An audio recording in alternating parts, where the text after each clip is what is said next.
एक सवाल आया है कि अगर धोखे से पड़ा हुआ पानी नाली में गिर जाए तो फिर क्या करना चाहिए, कोई कफ़ारा वगैरह अदा करना चाहिए या ऐसे ही तौबा कर ली जाए। तो देखें, अगर पड़ा हुआ पानी धोखे से नाली में गिर गया, पहली बात तो जानबूझकर कोई फेंकता नहीं है, धोखे से ही होता है। तो अगर धोखे से गिर गया है तो तौबा कर ली जाए, उसके लिए कोई कफ़ारे की ज़रूरत नहीं होगी। हाँ, दूसरा सवाल ये है कि कुरान अगर गिर जाए, कुरान हाथ से छूट जाए या ऊंची जगह से नीचे गिर जाए तो क्या किया जाए। उसके बराबर गेहूं तौल कर नाप कर तकसीम किए जाएं या किसी गरीब को दिए जाएं या सदका किए जाएं, क्या किया जाए। तो देखें, कुरान शरीफ भी कोई जानबूझकर नहीं फेंकता है, कुरान शरीफ भी धोखे से ही गिरता है। तो अगर धोखे से कुरान शरीफ गिर जाए तो ये आवाम में एक गलत मसला जो है राइज है, गलत मसला लोगों को मालूम है कि अगर कुरान हाथ से छूट जाए या गिर जाए तो उसके बदले में कुछ गेहूं नाप कर तकसीम किए जाते हैं। ऐसा कुछ नहीं है, बस आप तौबा कर लें, दिल में माफ़ी तलब कर लें अल्लाह की बारगाह में, या अल्लाह मुझसे जो ये गुनाह हो गया अल्लाह मुझे माफ़ फरमा, धोखे से हुआ है। हालांकि कोई जानबूझकर ऐसा नहीं करता है। एक सवाल ये है कि कोई शख्स ये कह दे कि अगर मैं आपसे बोलूँ तो मुझ पर हराम है, यानी उसने कसम खा ली कि मैं कसम खाता हूँ मैं आपसे नहीं बोलूँगा। अब बग़ैर बोले तो वो रह नहीं सकता, तो उसके लिए ये करना चाहिए कि वो कसम तोड़ दे और कफ़ारा अदा कर ले। कफ़ारा क्या है, 10 मिस्कीनों को 2 टाइम भरपेट खाना खिला दे या फिर 3 रोज़े रख ले, ये उसका कफ़ारा हो जाएगा। एक साहब का सवाल है कि फ़ातिहा अगर हम ख़ुद पढ़ना चाहें तो क्या क्या पढ़ें। उसमें हमको कुछ ज़्यादा आता जाता नहीं है, कुछ ज़्यादा मालूम नहीं है, तो कुछ ऐसा बताएं कि जिससे फ़ातिहा हम पढ़ सकते हैं। तो देखें, फ़ातिहा का सीधा साधा तरीक़ा है कि अगर आपको अलहम्दु शरीफ याद है तो अलहम्दु शरीफ पढ़कर आप बख्श दें, या आपको चारों कुल शरीफ याद है तो चारों कुल शरीफ आप पढ़कर बख्श दें।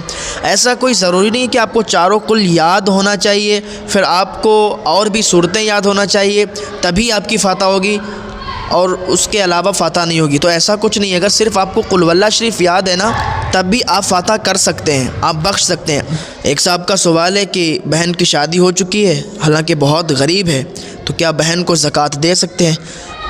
तो बिल्कुल ज़कात दे सकते हैं, अगर वाकई वो मालिक निसाब नहीं है, उसके पास इतना पैसा नहीं है, कोई ज़ेवर वगैरह कोई सामान नहीं है कि जो निसाब को पहुंच रही है, तो उसको आप ज़कात दे सकते हैं और वो ज़कात ले सकती है। अब इसमें एक सवाल और है कि जो ज़कात का पैसा है, अगर हम ज़कात कह कर देंगे तो उनको भी थोड़ा अजीब लगेगा, तो क्या उनको ये कह कर दे दें कि ये तोहफ़ा है आपके लिए, आप रख लें, ऐसा कर सकते हैं। तो देखें, ऐसा भी कर सकते हैं, क्योंकि ज़कात का पैसा अगर आप उनको कहेंगे कि ज़कात है ये आप ले लीजिए तो उनको भी अजीब लगेगा।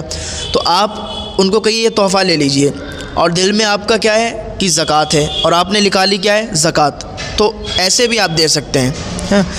एक सवाल ये है कि बैठकर नमाज़ पढ़ सकते हैं या नहीं, और अगर नहीं पढ़ सकते हैं तो क्यों।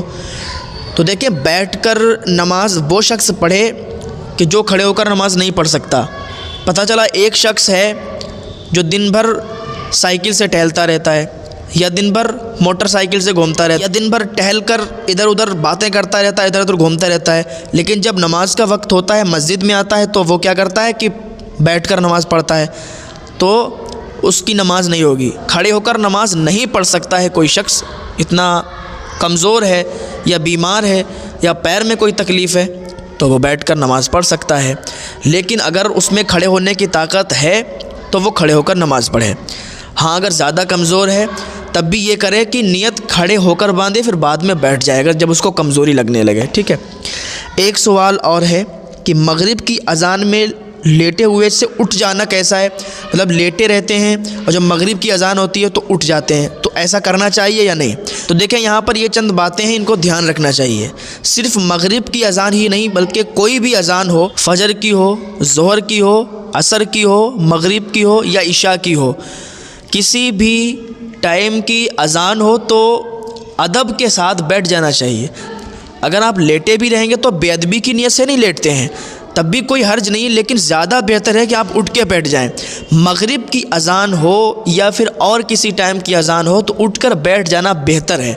एक सवाल और है, क्या प्लास्टिक के बर्तन में खाना खाना जायज़ है या पानी पीना जायज़ है या नहीं।